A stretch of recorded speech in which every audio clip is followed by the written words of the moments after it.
Remote Cabin Radio with 11 Labs proudly presents a narration of I Fought the Apemen of Mount St. Helens, Washington, told by Fred Beck, of Kelso, Washington. Written September 27, 1967, by his son, Ronald Beck. What are abominable snowmen? Fred Beck is qualified to tell what they are. He was one of a party of 5 miners attacked by them in 1924, the most famous of such incidents in North America. The incident has become a legend in the Northwest. He tells the real facts after 43 years of silence. Introduction. It is my intention in this book not only to tell you about the historic encounter I had with these mysterious creatures, but also to reveal to the public what I believe they are. Truth often is stranger than fiction, but the strangeness comes from the clouds surrounding our minds, not from the mystery itself. This is not a large book, but may the largeness be conveyed by the picture I hope to paint of truth. Much has been written about that day in 1924, and I feel it right that I express my views at last. To avoid embarrassment to the relatives of the other 4 men involved in the 1924 incident, I have not directly mentioned their names. The name Hank is a pseudonym of one of the main characters in the incident. Chapter 1. The Attack. First of all, I wish to give an account of the attack and tell of the famous incident of July 1924, when the hairy apes attacked our cabin. We had been prospecting for 6 years in the Mount St. Helens and Lewis River area in southwest Washington. We had from time to time come across large tracks by creek beds and springs. In 1924, I and 4 other miners were working our gold claim, the Vander White. It was 2 miles east of Mount St. Helens, near a deep canyon now named Ape Canyon, which was so named after an account of the incident reached the newspapers. Hank, a great hunter and good woodsman, was always a little apprehensive after seeing the tracks. The tracks were large, and we knew that no known animal could have made them. The largest measured 19 inches long. It was in the middle of July, and we had received a good assay on our claim, and everyone was excited. I remember I had a tooth that was aching, and I suggested to Hank that he should take me to town to see a dentist. But he was so enthused in the prospects of the gold mine he barely took time to answer me. He replied that God or the devil could not get him away from there. We had all come up in his Ford, and I had no way to get to town unless he took me. So when we went back to our cabin on the north side of the canyon, I had a nagging toothache and little appetite for our evening meal of beans and hotcakes. Hank, though apprehensive, was still determined. We had been hearing noises in the evening for about a week. We heard a shrill, peculiar whistling each evening. We would hear it coming from one ridge, and then hear an answering whistling from another ridge. We also heard a sound which I could best describe as a booming, thumping sound, just like something was hitting itself on its chest. Hank asked me to accompany him to the spring about 100 yards from our cabin to get some water, and suggested we take our rifles, to be on the safe side. We walked to the spring, and then Hank yelled and raised his rifle, and at that instant I saw it. It was a hairy creature, and he was about 100 yards away, on the other side of a little canyon, standing by a pine tree. It dodged behind the tree and poked its head out from the side of the tree, and at the same time Hank shot. I could see the bark fly out from the tree from each of his 3 shots. Someone may say that that was quite a distance to see the bark fly, but I saw it. The creature I judged to have been about 7 feet tall with blackish-brown hair. It disappeared from our view for a short time, but then we saw it, running fast and upright, about 200 yards down the little canyon. I shot 3 times before it disappeared from view. We took the water back to the cabin and explained the affair to the rest of the party, and we all agreed, including Hank, to go home the next morning, as it would be dark before we could get to the car. We agreed it would be unsound to be caught by darkness on the way out. Nightfall found us in our pine log cabin. We had built the cabin ourselves and had made it very sturdy. It stood for years afterward and was visited by many sightseers until a few years ago when it was burned to the ground. The circumstances of the fire I do not recall. In the cabin we had a long bunk bed in which 2 could sleep, feet to feet, the rest of us sleeping on pine boughs on the floor. At one end of the cabin we had a fireplace fashioned out of rocks. There were no windows in the cabin, so darkness found all of us in the cabin, more calm now, and my tooth was better. Somehow the excitement seemed to work a temporary cure on it. We were sitting around, puffing on pipes and talking about the trip home the next day. Each of us settled down in his crude but welcomed bed and soon fell asleep. About midnight, we were all awakened. Hank, who was sleeping on the floor, was yelling and kicking, but the noise that had awakened us was a tremendous thud against the cabin wall. Some of the chinking had been knocked loose from between the logs and had fell across Hank's chest. He had his rifle in his hand and was waving it back and forth as he kicked and yelled. Hank always slept with his gun nearby. It was a Remington automatic, my gun being a .30-30 Winchester, which I still have. I helped to get the chinking off him, and he jumped to his feet. Then we heard a great commotion outside. It sounded like a great number of feet trampling and rattling over a pile of our unused shakes. We grabbed our guns. Hank squinted through the space left by the chinking. By actual count, we saw only 3 of the creatures together at one time, but it sounded like there were many more. This was the start of the famous attack of which so much has been written in Washington and Oregon papers throughout the years. Most accounts tell of giant boulders being hurled against the cabin, and say some even fell through the roof, but this was not quite the case. There were very few large rocks around in that area. It is true that many smaller ones were hurled at the cabin, but they did not break through the roof, but hit with a bang and rolled off. Some did fall through the chimney of the fireplace. Some accounts state I was hit in the head by a rock and knocked unconscious. This is not true. The only time we shot our guns that night was when the creatures were attacking our cabin. When they would quiet down for a few minutes, we would quit shooting. I told the rest of the party that maybe if they saw we were only shooting when they attacked, they might realize we were only defending ourselves. We could have had clear shots at them through the opening left by the chinking had we chosen to shoot. We did shoot, however, when they climbed up on our roof. We shot round after round through the roof. We had to brace the hewed log door with a long pole taken from the bunk bed. The creatures were pushing against it and the whole door vibrated from the impact. We responded by firing many more rounds through the door. They pushed against the walls of the cabin, as if trying to push the cabin over, but this was pretty much an impossibility. As previously stated, the cabin was a sturdy made building. Hank and I did most of the shooting. The rest of the party crowded to the far end of the cabin, guns in their hands. One had a pistol, which still is in my family's possession. The others clutched their rifles. They seemed stunned and incredulous. The attack continued the remainder of the night with only short intervals between. A most profound and frightening experience occurred when one of the creatures, being close to the cabin, reached an arm through the chinking space and seized one of our axes by the handle, a much written about incident and a true one. Before the thing could pull the axe out, I swiftly turned the head of the axe upright so that it caught on the logs, and at the same time Hank's shot barely missing my hand. The creature let go and I pulled the handle back in and put the axe in a safe place. A humorous thing I well remember was Hank singing, "If you leave us alone, we'll leave you alone, and we'll all go home in the morning." He did not mean it to be humorous, for Hank was dead serious, and sang under the impression that the mountain devils, as he called them, might understand and go away. The attack ended just before daylight. Just as soon as we were sure it was light enough to see, we came cautiously out of the cabin. It was not long before I saw one of the ape-like creatures standing about 80 yards away near the edge of Ape Canyon. I shot 3 times and it toppled over the cliff down into the gorge, some 400 feet below. Then Hank said that we should get out of there as soon as possible and not bother to pack our supplies or equipment out. After all, he said, it's better to lose them than our lives. We were all only too glad to agree. We brought out only that which we could get in our pack sacks. We left about $200 in supplies, powder, and drilling equipment behind. I tried to persuade everyone not to relate the happenings to anyone, and they agreed. But Hank soon let the cat out of the bag. We made our way to Spirit Lake, and Hank went in to the ranger station. He had told the ranger earlier about the tracks, and the ranger had replied, "Let me know if you find out what they are." That was just what Hank did, to the puzzlement of the ranger.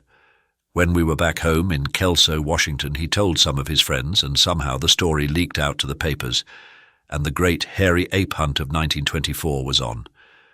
Local reporters interviewed us. They came from Portland and Seattle. Even a big game hunter from England came asking questions, and he had a large gun with him that must have been an elephant gun. Many people flocked to the Mount St. Helens area looking for the great hairy apes or mountain devils. I myself went back with 2 reporters and a detective from Portland, Oregon. We found large tracks, and they photographed them. We did not see any of the apemen then, nor could we find the ones we had shot. So people were asking questions, was it true or was it just a wild tale? I can assure you it is true. Are they human, animal, or devils? I will answer that question in this book. That was a great ape hunt in 1924, and the last few years more and more people have reported seeing them. There is an ape hunt being revived again, and another man has written a book on the subject and has formed a club whose purpose is to find evidence to prove what they already believe, that abominable snowmen of America do exist. A wealthy person has offered a large sum of money for anyone that can capture one alive. Sightings have been reported in Canada, Washington, Oregon, and Northern California. But the purpose of this book is not only to relate my experiences, but also to bring to light my knowledge about the abominable snowmen. I do not wish to embark upon an expedition, but I wish to tell what these beings are. Chapter 2, Longview Daily News, Saturday to Sunday, June 27th and 28th, 1964. Legendary Mount St. Helens apemen called legitimate. The legend of the apemen of Mount St. Helens returns like hay fever with summer weather.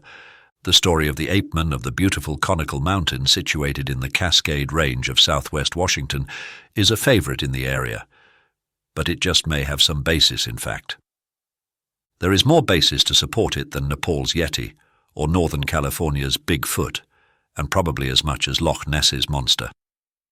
Last summer, 2 different Portland groups who visited the region reported sighting the monsters, usually described as from 7 to 10 feet tall, hairy and either white or beige-colored.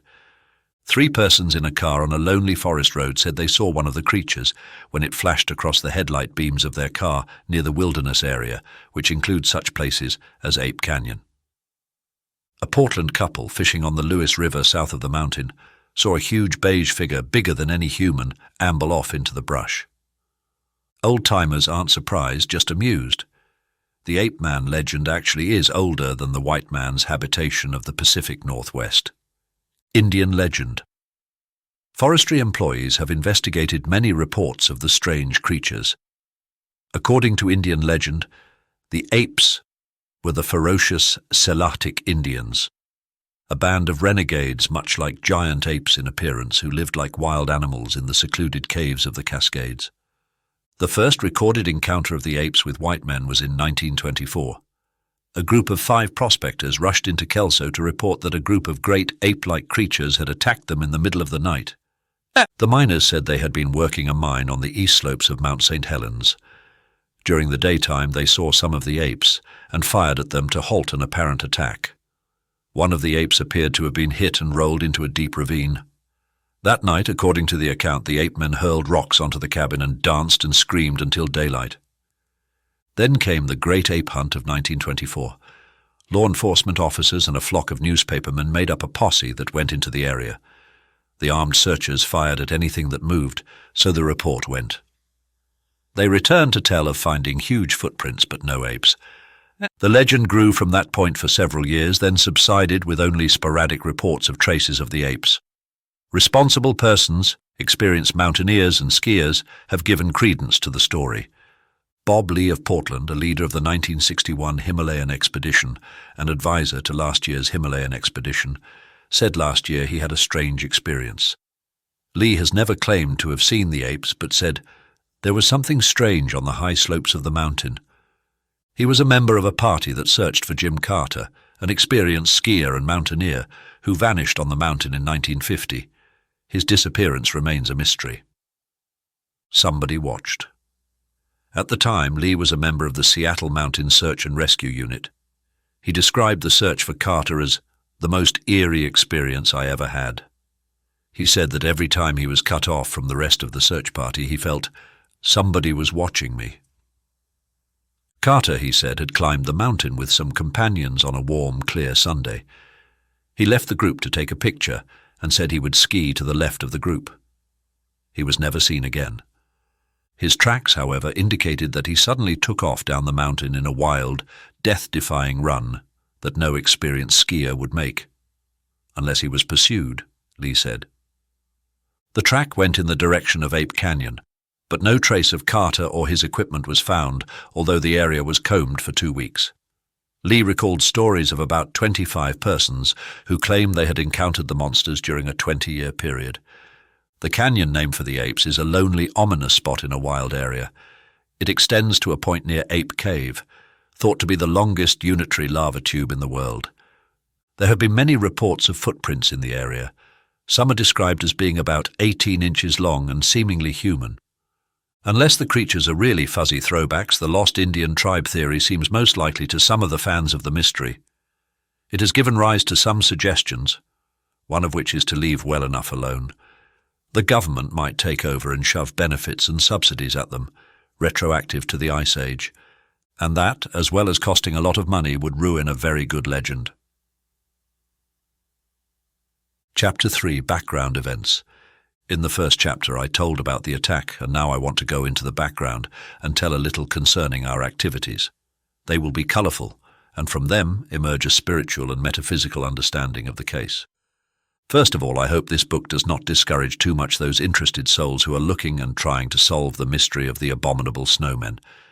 If someone captured one, I would have to swallow most of the content of this book, for I'm about to make a bold statement. No one will ever capture one, and no one will ever kill one.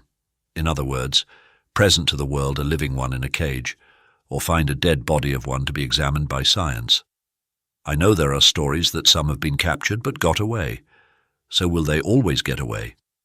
I say this confident by the evidence of my experiences, things that I have not before revealed to the public, and I also say it from the knowledge gained on the subject later. In this book I will reveal thoroughly what I know them to be. First of all, I will say that they are not entirely of the world. I know the reaction we experienced as these beings attacked our cabin impressed many with the concept of great ape-like men dwelling in the mountains.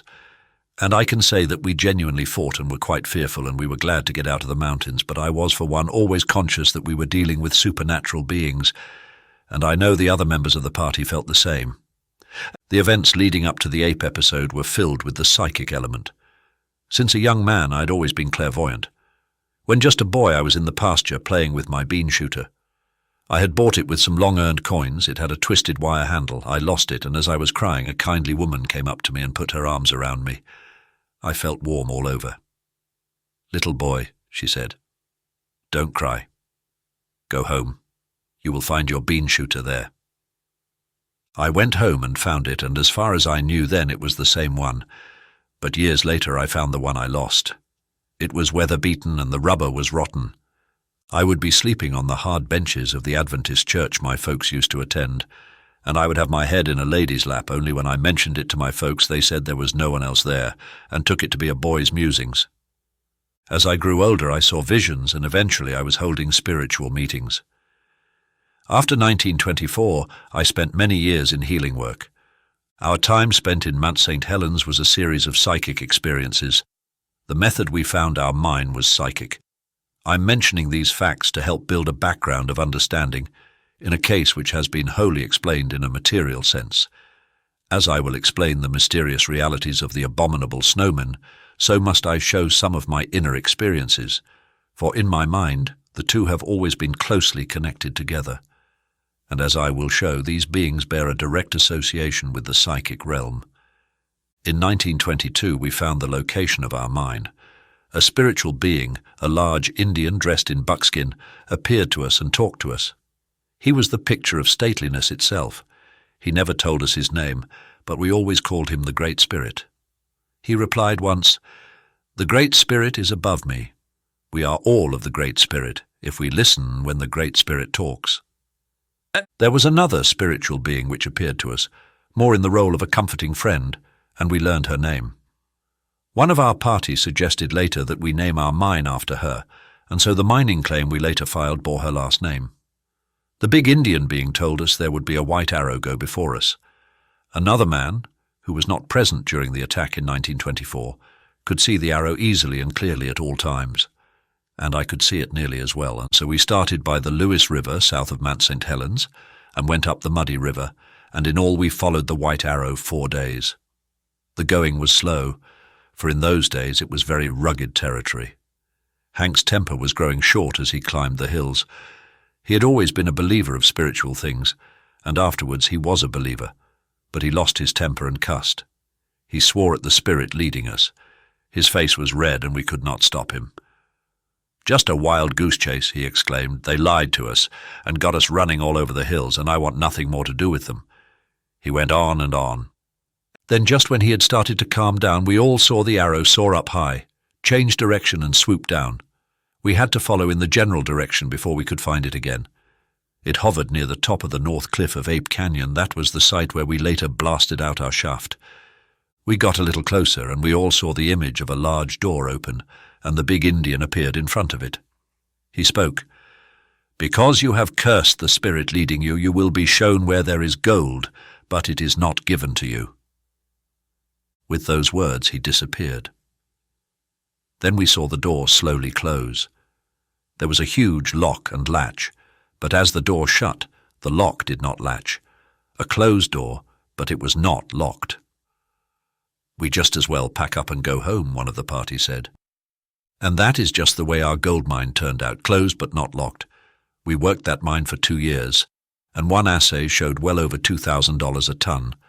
But as it turned out, what we had actually done was to cut the leaders. There is a pocket of gold in that cliff if someone is fortunate enough to find it. We gave up looking for it. The picture I am trying to paint for you is a picture of manifestation. In this book I have showed also some of our high manifestation, as we had many of a high nature the 6 years we spent in the Mount St. Helens area. Of course, the lower or grosser manifestations were in the appearing of these hairy creatures called Abominable Snowmen, also called hairy apes, Bigfoot and Sasquatch, according to the region they are seen in. I believe they have always existed, although our encounter with them in 1924 was the first major report of anyone coming in contact with them. Other writings have documented the cases very well. I just like to show the reason for their appearances. For 6 years all had been peaceful. We were simple men and hard-working men, and an aura of good or spiritual power surrounded us. We had seen the tracks, but the makers of them had left us alone. No one was really worried about the tracks as regarding any threat to our safety. But after one of us had lost his temper and denounced the spirit leading us a liar, from that time on, a quiet apprehensiveness settled over us. We continued working our claim, but down deep we felt it would avail to no good end. We had bursts of enthusiasm, but no success. And yet we did have success, because we learned. Nothing can replace experience as a teacher. There are a couple experiences which show some light or evidence on the psychic nature of abominable snowmen. The same thudding, hollow thumping noise we heard at night preceding the attack, we also had heard in broad daylight, although not nearly so loud. One of our party was a little irritated with me.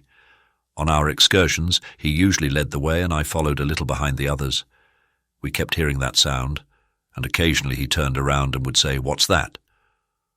After 6 or 8 times of him doing this, and after a few general discussions about the noise, he quickly turned around one more time and eyed me and said, "By golly, boys, it's not Fred making that noise after all." But he decided to give it a double check. He made an excuse and wandered away from camp. When he came back, he said, "Now I'm certain it's none of us." I walked for half an hour, and everywhere I went I heard it. Sounds like there's a hollow drum in the earth somewhere and something is hitting it. There is no doubt in my mind that these beings were present and observing us, but they had not yet appeared in physical form. Another very striking experience which shows that they cannot be natural beings with natural bodies. It was before we made our cabin, and we were staying in a tent then. The tent was below a little cone-shaped mountain called Pumy Butte. A little creek flowed nearby, and there was a moist sandbar about an acre in area. We would go there and wash our cooking utensils and bring our drinking water back. Early one morning, Hank came back to the tent. He was rather excited. He led us to the moist sandbar and took us almost to the center. There in the center of the sandbar were two huge tracks about 4 inches deep. There was not another track on that sandbar. There we were standing in the middle of the sandbar, and not one of us could conceive any earthly thing taking steps 160 feet long. No human being could have made these tracks, Hank said, and there's only one way they could be made. Something dropped from the sky and went back up. There was no third step. This is certainly another indication of what I'm saying about manifestation. I have heard it said that many ages ago the Rocky Mountain and Cascade mountain ranges were a center of a great civilization. I do think the mountain areas are extra sensitive to spiritual vibration, usually of a higher order, but sometimes lower. We ourselves, being extra sensitive to spiritual vibration, probably had come into contact with the manifestation of these being easier than perhaps the average person would have. On the subject of the snowmen, I am not going to say masters told me this or that. It would perhaps look impressive, but I want to keep the record straight. Masters have appeared in our home and talked with us, but not once do I recall asking them anything on the subject. Since that day in 1924, I have went on and progressed and have learned much, and now I can look back and put the puzzle together from the reservoir of knowledge I have learned. In the true sense, everything in the material world is a manifestation. Ever since the time the first essence of consciousness formed from the great void we cannot describe, different planes or dimensions of being were created or manifested. Occasionally, we of this dimension of space can be conscious of other beings of a different vibration and consciousness. The abominable snowmen are from a lower plane. When the condition and vibration is at a certain frequency, they can easily, for a time, appear in a very solid body. They are not animal spirits, but also lack the intelligence of a human consciousness. When reading of evolution, we have read many times conjecture about the missing link between man and the anthropoid ape. The snowmen are a missing link in consciousness, neither animal nor human. They are very close to out dimension and yet are a part of one lower. Could they be the missing link man has been so long searching for? The human soul once dwelled in a spiritual body and eventually incarnated at the fall of man into bodies like we have now. The beings we call abominable snowmen were not of the necessary high development to incarnate in human form. They had not reached that scale of spiritual evolution. They are the easiest beings materialized as evidenced by the many reports of their appearances to more people in recent years. In fact, if the vibratory influence right for them is present, they can manifest without any human being present at all. This accounts for the many tracks being seen along the mountain ranges of the West Coast and Canada. When this age or cycle of life that we are in moves on eventually to a higher cycle and all life moves forward, these beings may stay and move up in consciousness in some other world in the far distant future. Perhaps the ape beings will toil the road of intelligence in that world which none of us can even imagine, and perhaps they too will lose nothing and gain by their experience. Most theories picture the snowmen as material beings hiding in caves and scampering over the mountains. The law of probability would be that eventually one would be found if their bodies were of physical construction only. If one claims only the physical laws to explain their existence, then we can use a material logic to prove or disprove the premise. If they are material life, definite material evidence would surely be found. What material evidence we do have, in my opinion, which I believe firmly to be true, only shows material entrances into this plane, followed by the supernatural exits back into their own realm. I and my companions have shot them, but could find no trace of them. If they were material life like we know it to be on this globe, one would die naturally or accidentally and the remains be found. The easy way out for lots of people is to just consider it a wild tale, but too many people have seen them, and the evidence is piling up to definitely prove this. The same line of escapism of thought concerning phenomenal sightings of flying saucers is evident. A report recently showed 5,000 Americans claim to have seen flying saucers.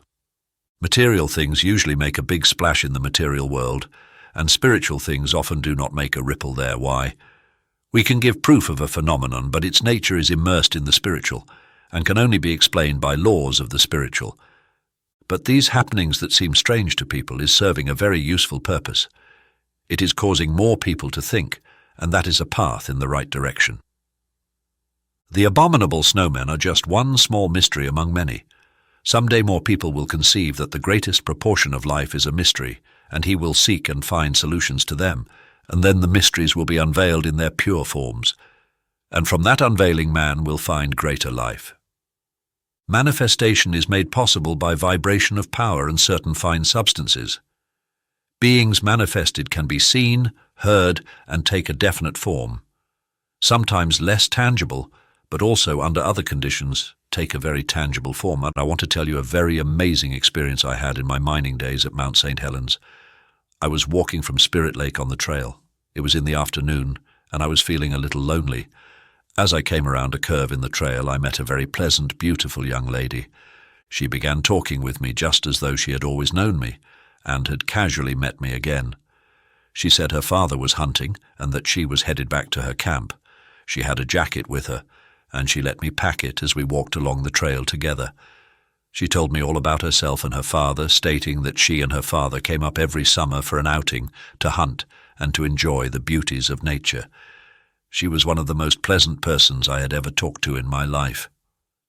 When we parted, she told me where she and her father were camped, and asked me to visit them that evening. I went and had to walk about a mile. Her camp was east of ours, and quite a distance for a young lady of 18, I thought, to wander around in away from her father. When I arrived at her camp, I did not see her father and never did see him. She had a fire going, and a light-colored blanket was spread out, and she was sitting on it. It was a warm summer evening, and we held another pleasant conversation. I remember her telling me how she liked the fresh air of the mountains, and how wonderfully she loved nature. She would be talking on a subject, then pause and say, "Isn't that right, Dad?" This she said several times. There was no tent, cooking utensils, no food, and certainly no visible father. The most amazing thing was I did not at the time think her different than any other person. When she spoke to her invisible dad, I felt just like her dad was there. I left her and walked back to camp, but my mind seemed like it was 1,000 miles away. I could hear the other men talking, but it seemed like they were below me, and their voices sounded soft and distant. I do not know anyone who had seen her but myself. One day we needed a pencil to make a description of our claim. We found we had not brought one along with us. Everyone was a little put out. But then it came. A pencil was in my hand. It had tooth marks all over it. When that trip was over and I was home, I showed the pencil to my wife, and she said, "Why, that's a pencil I bought when you were gone. How did you get it?" She said my oldest son, then a young tot, was chewing on it, and she took it away from him and had put it in a drawer. She went and looked, and she found no pencil. It is the time for the world to pick up its ears about the subject of psychic phenomenon, and this more people are doing. But if there is a phenomenon, there is also a world from which its qualities are manifested. Chapter 4, Sound You, Part 1. Questions and Answers. Question. What is the purpose of this book? Answer. To set the record straight. The incident of 1924 needs explaining that people can see it in fact. I was involved in it. I am 78 now and wish to put the facts before the people. I have never earned 1 cent from my experiences, and this is the first time I have written anything on the subject. Question. Can you tell of any colourful experiences you had on your trips to Mount St. Helens? Yes, but I cannot remember everything. That was over 40 years ago. I wish I could write more of such happenings, but I must keep in the central theme of my book. I remember one very dangerous thing. We were bothered with rats in the cabin, and we would shoot at them with a pistol. One of us would hold a lantern while another would shoot. Hank had packed half a sack of dynamite inside the cabin, mistaking it for some potatoes one of the party had packed in. He shot several rats off the sack before any of us realized what was in the sack. He turned white as a sheet and had to sit down. And let me add another thing. If you boil beans in the mountains, put on a good lid and be patient. Question. How come you don't use all the names of people in the story? Answer. To try and keep family harmony. I'd shout the truth from the housetops, but some people are sensitive about their past experiences when confronted with their present circumstances. Question. What purpose could abominable snowmen have for existing? How can they fit in the plan of things? Answer. Sometimes that question is asked about all life, and more particularly about life other than human. When we speak of purpose, we usually think of ourselves, I think the main purpose lies in the beings themselves.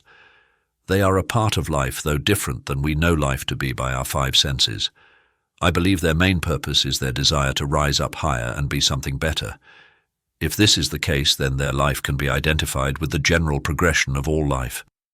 I am convinced by my own experiences, and the many accounts I've heard from others, that they are very curious creatures. I think if we had not shot at them, they would have left us alone. I think it possible that the curiosity is an instinct or a search for a higher consciousness, possibly foreshadowing their coming into human consciousness in another cycle of life. My advice to anyone who happens to see one is to be calm and walk away if on foot. Offer no threat of force, and I'm convinced no harm will come to you. Yeah. Question: do you think the blasting had anything to do with them attacking you? Answer: no, but it made them curious. Our mistake was shooting them. Question: could you explain what you mean by search for consciousness? Aren't they conscious of something? Answer: all life has some order of consciousness. Someone might call the snowmen a delayed race, awaiting for the highest expression of consciousness. That is the human consciousness. They seem to be curious about human beings more than anything else, and I think it possible, as time passes, they will manifest farther and farther away from the mountain ranges, which has been their natural, attractive habitat. And the time may come when you hear stories from cities of people seeing strange, hairy-like creatures. This is a distinct possibility. Just 4 days ago, I received a letter from a friend from Seattle, Washington, and in it, she told me of a lady who just recently had seen an abominable snowman right on the outskirts of Yakima, Washington, and as the letter stated, it was in or near her yard. No. Question: do you think people will see them in great numbers like they see flying saucers? And do you wish to say anything about flying saucers? Answer: I doubt very much that they will be seen by tens of thousands of people like flying saucers. This is not a book on flying saucers, but I will say that the nature of flying saucers is very high and lofty, and their purpose is important to us.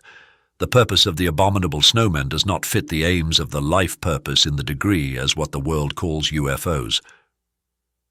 Question: how many ape men by count can you remember seeing? Answer: I saw 6. I could definitely count by number. I realize now that I'd seen one years ago when I was a young man working in a logging camp near Kelso, Washington. My brother and I were quartered in a tent. One night I heard a rustling outside, and I heard something pushing its way under our tent. A tall, hairy figure stood before us, watching us. It scared my brother, who afterwards said it was a large bear. But I have seen enough bears to know that it was no bear. There was nothing else he knew to call it. Usually the mind will provide, in such a case, what seems like the only logical answer, even though what is seen does not fit the explanation at all. They think they must find an answer in the manner they are accustomed to finding it, or the mind is not at rest. Unfamiliar things tend to disturb people. To learn of higher things of life, there must be a shaking of concepts. Man can then rise to a higher consciousness, which is really his natural state. He will begin to test things in the test tube of wisdom. Wisdom is the best medicine for mankind. Question: you speak of telling the truth. Do you think you telling people the truth about abominable snowmen will help them understand truth? Answer: somehow I was given this experience, and it can only be to use for good. For years I never gave it much thought. I grew in wisdom and came to understand many spiritual things. Somehow I have received a key, and what I can open with it people need badly. I look on my experience as a little mustard seed. Explain it to people, and it should certainly be explained, and many other doors, or people's consciousness, will be opened. This is just one purpose of flying saucers. It is the divine confounding the wisdom of the proud and material-minded. Question: can you tell a little more about the ape men's physical appearance? Answer: they are about 7 feet tall, but many people have seen larger ones. They had large ears and a head that was in proportion with their large muscular body. Their shoulders were tremendous, but they had slim hips. They were hairy but not shaggy. In general, they possess a very stout physical frame, but looked more like a giant human than an ape. Question: do you think you and your companions hit the ape men you shot at? Answer: we certainly did. Our eyes were keen in those days, and we were expert shots. When Hank shot the one peeking around the tree, he exclaimed, "Don't worry about that devil, Fred. I got him right in the head." Later on I examined the tree, and there were 3 nicks where the bark had been grooved by his bullets. The one I shot by Ape Canyon I had plainly in my sights. He just tumbled over into the deep gorge. Some people think the melting snow water, which flows heavily summer afternoons, washed him away. Some others think the creatures came and packed their own away, and retired with them back to hidden lava caves. My views are plain on the subject. Question. Did you say another ape hunt is on now, similar to the one in 1924? Answer. This I have heard. There is some difference inasmuch as this one will be an organized expedition, and the one in 1924 was a wild array of confusion. On my trip back, a man even took a shot at me. He was on a hill above me. I shot right back, my bullets kicking the dust up around his feet. There was a ranger with me, and he was quite put out and scolded me. The man came down the hill. He was carrying a gunny sack full of bread with him. Such was the confusion then. The expedition now is a good thing. Let the young men explore. Nothing could be better than for them to try and solve one of life's little mysteries. It should in time lead them to the gates of psychism. Question. What do you mean by other dimension? Answer. It is hard to classify a spiritual subject and apply a system to it. It is a difference in time, space, and the movement of matter. They are different planes of consciousness. Human consciousness is the highest form we know because all human life has the spark of the divine consciousness in their soul. But this world in which we live is not the only dimension that has human life. There are other planes of life, immaterial in comparison to our materiality. Some of these planes, such as the ones mentioned above, are high, but there are also lower dimensions. Question. I wonder what people would have thought if the Apemen had killed everyone of the 1924 party. Answer. That is a very hypothetical question. There was enough physical force present to kill more than the number of our party. If that fate had fallen on us in 1924, they probably would have found 5 wrangled bodies and a dishevelled cabin, and strange large tracks around the area. Of course, there would have been an investigation, but a so-called logical explanation would have been given. Question. How would you feel if time proves you wrong and shows the hairy apes to be physical beings? Answer. To me, that appears to firmly be an impossibility. But just say it did happen. It is no sin to be wrong, just as it does not make a person a saint to be right. I am confident that they are manifested beings, and I offer that as fact. Question. Is it not claimed that some people found their excrements in California? Answer. Yes, that is what I heard, but it does not change my mind at all, but strengthens what I believe and know. Question. How can it possibly do that? Answer. If it is the excrements of abominable snowmen, this is what happened. Did not I tell you there was a distinct possibility of them appearing greater distances away from the mountain ranges? Physical evidence such as this shows a greater predominance or presence on the physical plane. They take on the physical nature for a time, and the excrements, having been derived from physical elements, remain. All this just proves a stronger physical manifestation by these beings, which should result in more sightings as time goes on. Part 2. Miscellaneous selections. An Indian once told me if I ever saw a silatik, to make sure I expressed to them that I was friendly, and the way to do it, he said, was to take some cedar boughs and wave it at them, and in that way they would know I had come in peace. When I speak of abominable snowmen as being in lower order of life, I was not inferring that they are evil or bad. They just function on a plane lower than the human plane. Neither are they completely dull-minded with no sense of what they are doing. In some of their encounters with people, they have displayed quite a degree of cleverness. A colourful incident occurred when we reached the ranger station at Spirit Lake after the attack on our cabin. The ranger, Bill Welch, is dead now, but I had the honour to meet him again at my son's house in Amboy, Washington, several years ago, and we reminisced the incident again. Hank had walked to the ranger's quarters looking for him.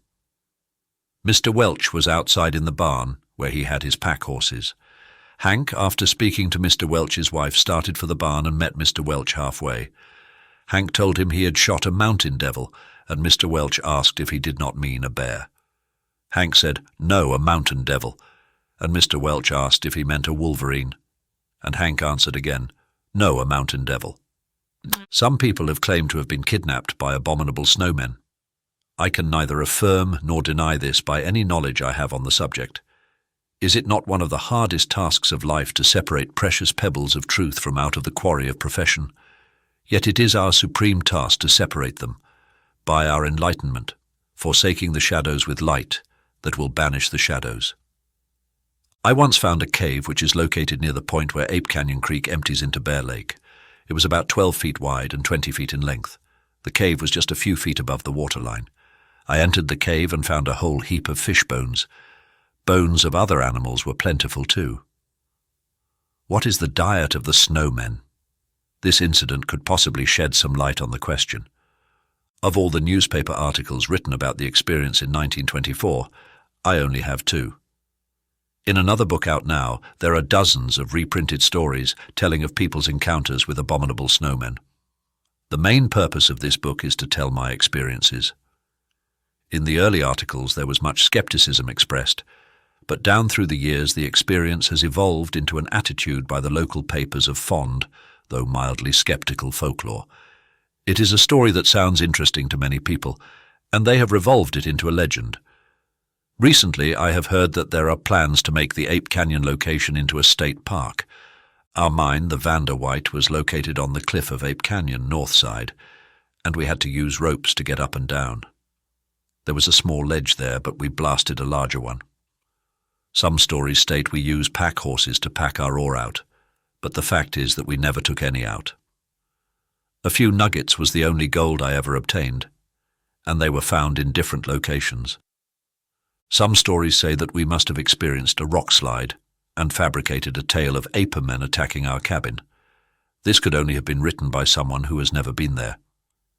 As previously stated, there are very few rocks there, and there was certainly no slide. When I returned with the reporters, we found the things we left behind all strewed around in the cabin. To this day, I do not know what became of the blasting powder we left behind. Even before our experience in 1924, I heard reports of little sapling trees being twisted apart.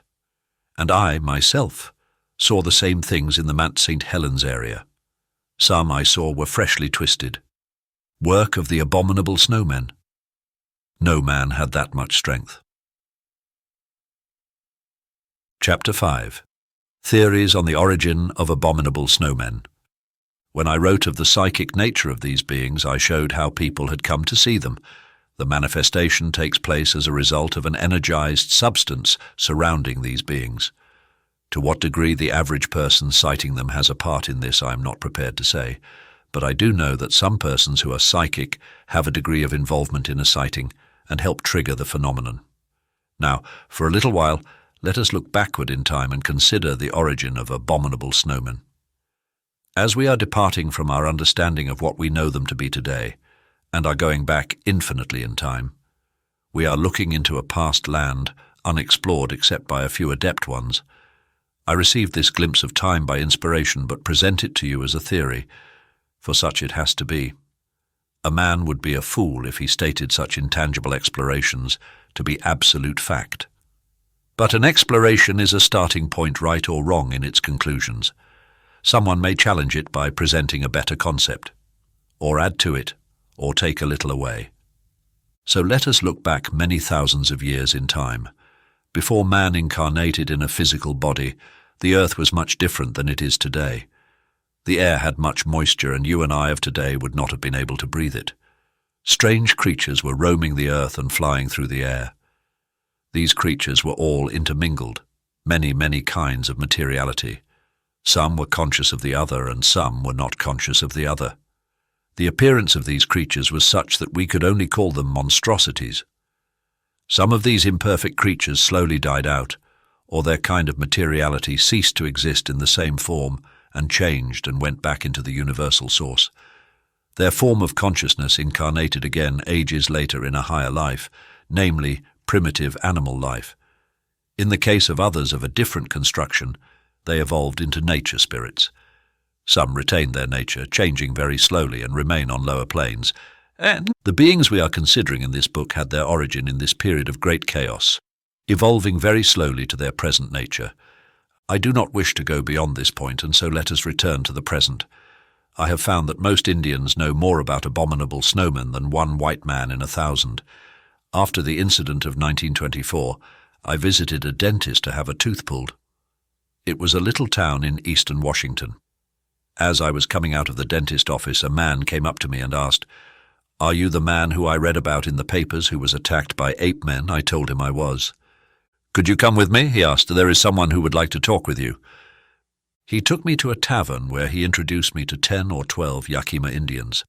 They wanted to make sure I was the man, and when they were, and after asking me some questions, they told me about the sightings, the name by which they knew the abominable snowmen. They said the Indians knew about them, but white men never believed the tales of Indians. They said they were very careful never to go where they knew them to be, and if they ever found themselves in their presence, they were doubly careful not to offend them. "If you ever harm one, they will get even," one Indian said. They never forget. They told me the sightings migrated into Canada, and in fact travelled the mountain ranges nearly to Mexico. One of their favourite methods of travelling was floating down rivers at night, like logs. They told tales about them running away with squaws. When I asked them what they were, they replied, not like a man and not like a spirit, but in between. One Indian, who must have been pretty well educated, said, "They have not come out of evolution. With all the profound sightings reported, it is probable that many sightings remain unreported. A friend of mine was fishing. He strung a number of trout on a stick and laid them on a rock. He walked downstream and waded out into the river to continue his fishing. A little later he looked back and saw one of the hairy creatures picking up his string of fish. He was thrashing them against the rock. Some other friends were camped in the area. One morning they awoke to find their firewood scattered along the trail for a quarter-mile. Once a friend and his wife saw an ape-man on the main road leading to Spirit Lake, Washington. He looked as though he was basking in the afternoon sun about 70 yards from the road. When his wife saw it, she began screaming. Then, my friend said, the thing just got up and walked away. I have told of my past experiences and have tried to explain about the present sightings. What does the future hold regarding the phenomenon of abominable snowmen? Perhaps some psychic will enter into their investigation. He will probably keep records and have reliable witnesses to observe his work and to report his findings to the world. Sightings of abominable snowmen have been reported at various times from every major continent. They were of different appearances and sizes, and the records of them date back many years. Is there an interrelated race of these beings awaiting their proper day of evolution? I am of the opinion that evolution is not only a law of the material world, but also the law of all the worlds we cannot perceive by the medium of our five senses. Everything seen and unseen is life, and all life is progressive and changing. Are these beings even now evolving by stages into a higher consciousness? Could they indeed be the missing link between man and the anthropoid? A link between material life and immaterial life?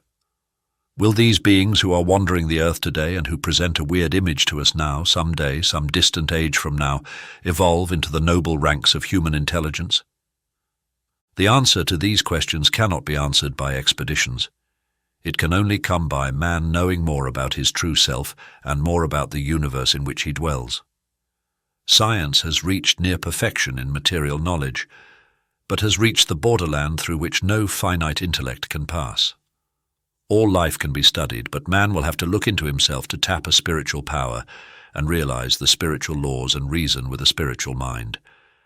Man will have to break the little material shell he has around himself, which says this far you can only go and there is nothing more. What is outside that shell is pure life, and it is even above and of an higher order than material life, though material and spiritual life would work in harmony if we would let it work. I have lived this experience with abominable snowmen. I have encountered them on the slopes of Mount St. Helens. I have looked deep into myself to tell you of their nature. I have had both the earthly experience of encountering them by Ape Canyon and the spiritual experience of knowing and telling what they are. And I have walked through the messy cliffs of Ape Canyon and seen a primeval loneliness, reminiscent of life as it must have been years ago. I have explored the distant future which beckons to us with hope. I have told you my story, and it is true. Abominable snowmen are a part of the creation. Will we hear much more from them? Will their habitat change from selected mountains to nearer our populous cities? I think they will. They are just one little mystery from the ocean of mysteries.